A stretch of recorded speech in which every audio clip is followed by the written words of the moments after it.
Alors, bonjour à toutes et à tous, je m'appelle Mathilde, je suis tutrice d'anatomie générale ou S1 pour les PASS.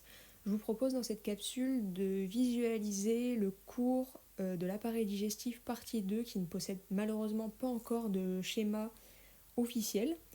Je vous propose de le visualiser à l'aide de schémas que j'ai réalisés en m'inspirant librement des schémas proposés par le professeur Passinato lors de son cours, que malheureusement je n'avais pas pu récupérer, mais de mémoire j'ai pu en refaire certains, et également de nous inspirer, de nous poser sur des supports trouvés sur internet pour lesquels je vous mettrai les liens à disponibilité. Nous n'allons pas revoir l'intégralité du cours puisque la fiche de cours en soi est suffisamment détaillée pour que vous ayez toutes les notions. On va vraiment s'appuyer sur les points essentiels à visualiser. Donc on va réaborder le cours petit à petit et on va commencer par le duodénum. Le mieux, ce que je vous conseille, c'est d'avoir votre fiche de cours sous les yeux et d'essayer de suivre les éléments importants en même temps. Donc voilà notre duodénum qui est ici sur ce schéma en marron. Ici. Nous avons dans un rapport direct le pancréas, que je redétaillerai juste après. Dans les éléments importants, nous pouvons également voir le canal cholédoque en vert et un canal pancréatique en jaune. Et enfin, la veine mésentérique supérieure et l'artère mésentérique supérieure. Donc un petit peu plus dans le détail, notre duodénum, nous le reverrons juste après, fait suite à l'estomac, qu'il faut imaginer grosso modo juste ici. C'est un dessin très moche d'estomac, mais on l'imagine ici. Et d'ailleurs, il ne se positionne pas du tout comme ça. Je vous remontrerai après sur un autre schéma que l'estomac a vraiment une posture plus engagée vers le duodénum, mais on reverra ça juste après. Donc, le duodénum fait suite à l'estomac grâce au pylore qui va être juste ici, le pylore qui est un sphincter qui permet de contrôler l'arrivée du bol alimentaire dans le duodénum. C'est important que ça y aille progressivement afin qu'il n'y ait pas un bouchon qui se crée ou trop d'afflux d'un coup. Sachant que le contenu de l'estomac est acide, avec un pH qui est bas, et qu'il est adapté à ce pH, tandis que le duodénum, ce n'est pas le cas. Il doit donc prendre petit à petit le bol alimentaire qui est acide, pour ne pas être abîmé. Donc le duodénum a une partie D1 qui fait suite à l'estomac, une partie D2 très importante qui est une partie descendante du duodénum, avec comme élément principal l'ampoule de Vater. L'ampoule de Vater va permettre de récupérer donc le canal cholédoque et le canal pancréatique. On verra ça un petit peu après pour le canal cholédoque, je vous remontrerai un petit peu ça en détail. Donc ensuite nous avons le D3. Il ne se passe pas grand chose, mais sachez que en anatomie, si vous arrive de disséquer cette partie-là de l'intestin, eh ben vous verrez l'empreinte de la veine et de l'artère mésentérique sur cette portion D3. Les marques sont visibles. Et enfin, une portion descendante qui est le D4 et qui permet de faire la jonction juste ici avec le jéjunum. Voilà, donc ce sont les choses importantes à savoir sur le duodénum. Concernant le pancréas, il va avoir plusieurs parties. Ici, c'est le processus inciné ou incinatus. C'est à l'origine, en fait, l'origine embryologique du pancréas, il est en deux parties, avec une partie qui donnera uniquement le processus incinatus et une autre partie qui donnera la tête, le corps et la queue du pancréas. La tête du pancréas est attachée très solidement au duodénum, à tel point que le duodénum n'est pas retirable sans emporter avec lui la tête du pancréas. Le corps et la queue du pancréas. Donc si on refait les 4 segments, ça donne ça. Donc le processus incinatus, vous voyez bien qu'il a une petite forme de crochet, comme si on pouvait accrocher quelque chose ici. Le rapport important dans cette région, c'est le rapport entre le processus inciné ici et l'arrivée de l'artère mésentérique supérieure ici. Alors, vous n'avez pas vu le système vasculaire, mais à ce niveau, en fait, on a l'aorte abdominale qui passe et qui va donner une artère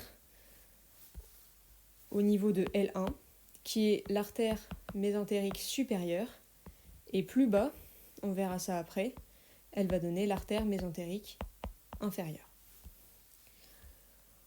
Donc voilà pour le pancréas et le duodénum. On va pouvoir regarder... Ah oui, c'est vrai, je voulais juste vous montrer ça avant. On va faire ça comme ça. Donc si on devait placer notre colonne vertébrale, pour rappeler les rapports, on serait placé comme ceci. Donc avec TH12 au niveau du début du duodénum, avec, ce sera plus visible comme ça, TH12,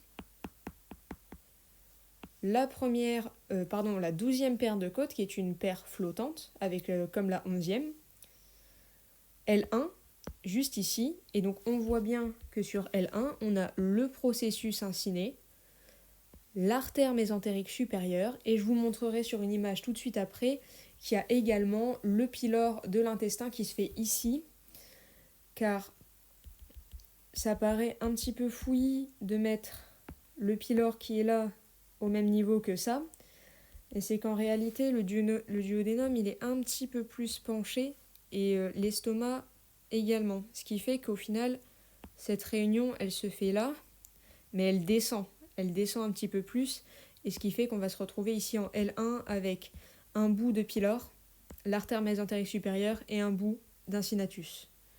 Donc c'est pour ça qu'on vous dit que ces trois éléments sont au niveau de L1 dans le cours. Je précise ça par rapport à une question qui a été posée dans le forum PASS. Donc on va regarder ça un petit peu plus précisément ici.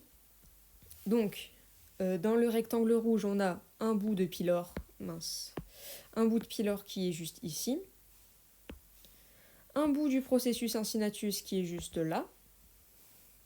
Donc là, en vert sur le schéma, on a ici le pancréas, et ici notre duodénum qui fait ça. Et là, on part sur du jéjunum, ça n'a plus rien à voir. Donc un bout d'incinatus, un bout de pylore, et puis notre artère mésentérique supérieure qui arrive à cet endroit-là. Et on voit qu'elle va venir donner des branches à énormément d'organes dans le secteur, notamment à une bonne partie du côlon, on reverra ça juste après.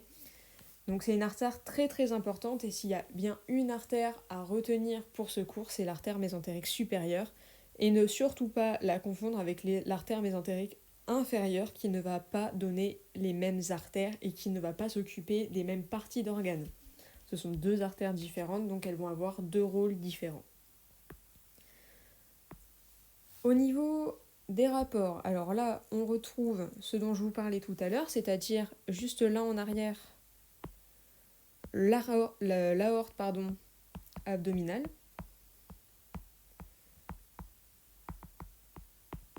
qui fait suite à l'aorte thoracique, et en fait qui nous permet, c'est utile de séparer l'aorte thoracique de l'aorte abdominale afin de créer vraiment une anatomie particulière entre l'anatomie thoracique et l'anatomie abdominale.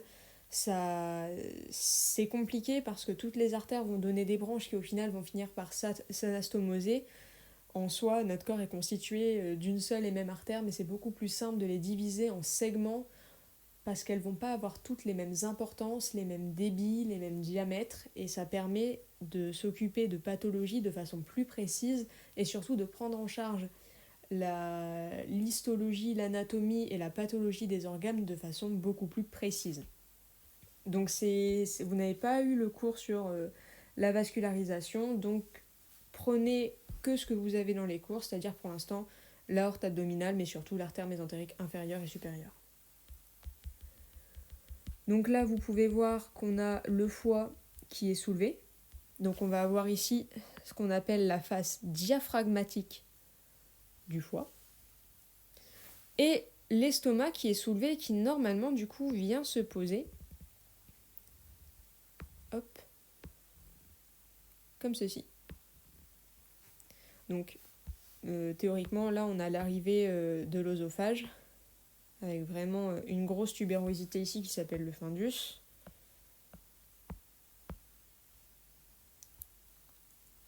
Hop là. Donc, l'estomac est normalement posé comme ceci. Là, il est soulevé, vous pouvez donc voir l'artère gastrique gauche, l'artère splénique et l'artère hépatique commune. Ces 3 artères se réunissent dans un tronc qu'on appelle le tronc cœliaque. Donc il me semble que c'est pas abordé dans le cours par le professeur Persinato, mais c'est quand même utile de savoir que ce tronc est ici, c'est très utile notamment pour les cours en 2e année et puis pour bien comprendre les artères qui sont du secteur. Donc là ici on retrouve notre vésicule biliaire dont je vous parlerai un petit peu plus tout à l'heure, le canal hépatique commun, la vésicule, le canal cystique, et les deux se retrouvent pour former le canal cholédoque. Ce canal cholédoque, tac tac tac tac tac, va venir se jeter dans le segment D2 du duodénum, ainsi que les conduits pancréatiques, ici dans ce qu'on appelle l'ampoule de Vater. Donc, d'ailleurs, on peut se permettre, c'est un peu le bazar ici, je vais essayer de retirer un petit peu de détails. On peut voir ici un gros canal principal, qui est le canal de Wirsung, et ici des canaux secondaires, les canaux secondaires de Santorini. Pour le foie. Donc le foie, si on l'individualise un petit peu, on est sur un organe qui est massif, puisqu'il va s'étendre de l'hypocondre gauche à l'épigastre et peut même se placer... il se place essentiellement dans l'hypocondre droit, dans l'épigastre et un petit peu dans l'hypocondre gauche. Désolée pour cette boulette. Donc massivement dans l'hypocondre droit. Avec d'ailleurs un lobe droit que vous pouvez constater ici qui est massif. Vraiment, il constitue la grande majorité du foie. Et c'est très important de retenir que c'est le lobe droit, dans l'hypocondre droit, je me répète, qui constitue la majeure partie de la masse du foie. C'est vraiment la plus grosse glande de l'organisme, elle pèse 1,5 kg, c'est un organe qui est immense, qui prend beaucoup de place et qui a une fonction très importante. Je vous invite à revoir le cours là-dessus, mais c'est vraiment un organe très important. Et ici, un lobe gauche qui est plus petit. Donc normalement, si on retire là le ligament falciforme du foie, on a ici une incisure qui permet anatomiquement de séparer le lobe gauche du lobe droit. Donc d'ailleurs, nous avons donc ce ligament falciforme qui est un résidu embryologique et le ligament rond du foie qui est également un résidu embryologique qui était avant ça la veine ombilicale. Pour ça, je vous invite pareil à retourner voir le cours si jamais ça vous paraît flou comme notion. On peut voir que la vésicule biliaire dépasse légèrement du foie. Maintenant, si on remet un écarteur sur ce foie comme dans l'image qui était utilisée ici, il y avait des écarteurs là et là. Si on se met ici, on a de nouveau la face diaphragmatique du foie avec des éléments sortants et des éléments rentrants de ici, cet endroit qui s'appelle le île hépatique. Donc dans les éléments sortants, on va avoir le canal biliaire. Donc ici, je vous le redis, vésicule biliaire qui contient la bile produite par le foie, qui va évacuer sa bile par le canal cystique, auquel elle va rajouter de l'eau et des ions. Donc la bile, eau et ions passent dans le canal cystique, rejoignent le canal hépatique commun, et c'est la jonction des deux qui crée, ici, le canal cholédoque, et attention à l'orthographe de cholédoque. Et les éléments rentrants, la veine porte, qui est massive ici, qui a un rôle central dans le fonctionnement physiologique du foie, et l'artère hépatique. Voilà. On va pouvoir passer au reste de l'intestin grêle. J'ai fait un peu par région comme le professeur l'a fait. Donc cet intestin grêle, c'est l'organe le plus long qu'on puisse avoir dans cet appareil digestif. Il mesure entre 3 et 6 mètres si je me souviens bien de ce qui est écrit dans le cours. Il a d'abord une portion verticale qui est le jéjunum. Le jéjunum qui fait environ 2/5, si je ne me trompe pas, à revoir dans le cours. En tout cas, dans le cours, la formation est bonne sur ce chiffre. Il me semble que c'est 2/5 de l'intestin grêle et il est vertical. Et ensuite, nous avons l'iléon, qui là va donc faire 3/5 de cette portion grêle. Bien sûr, tout ça, l'intestin grêle comprend aussi le duodénum, mais là, je vais vraiment parler que de la portion jéjunum-iléon en termes de cinquième. Et donc, une portion horizontale qui est l'iléon et qui viendra ici se relier au côlon.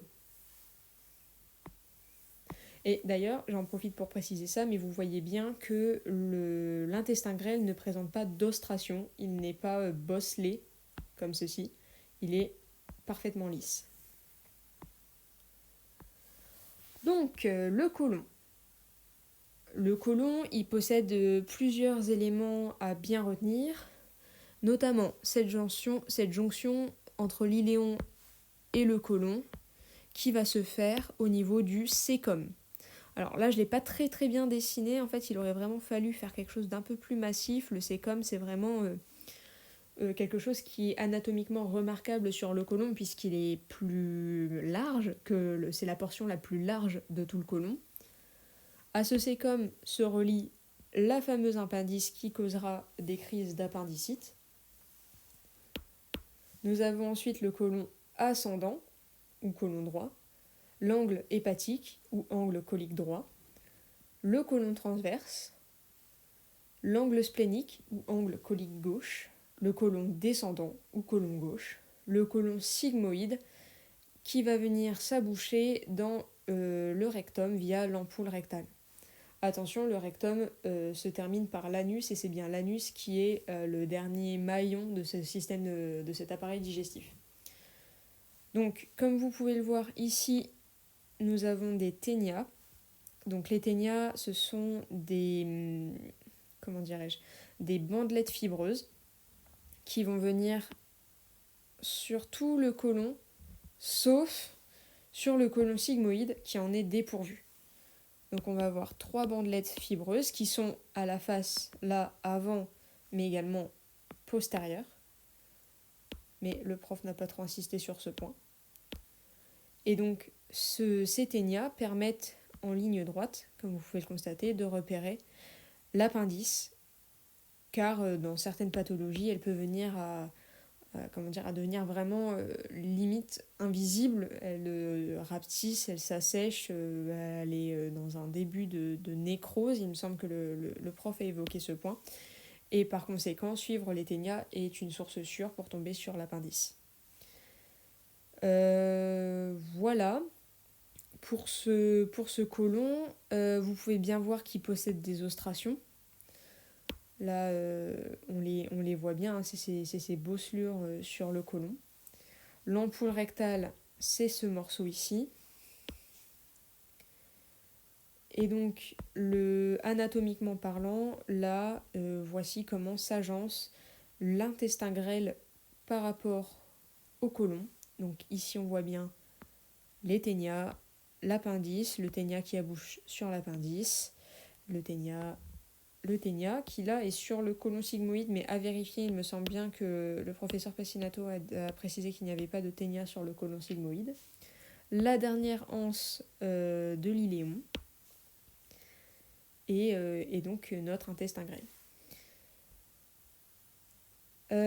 Petit point maintenant sur la vascularisation. Alors, on va commencer par l'artère mésentérique supérieure. Donc je vous ai dit que c'était une artère importante.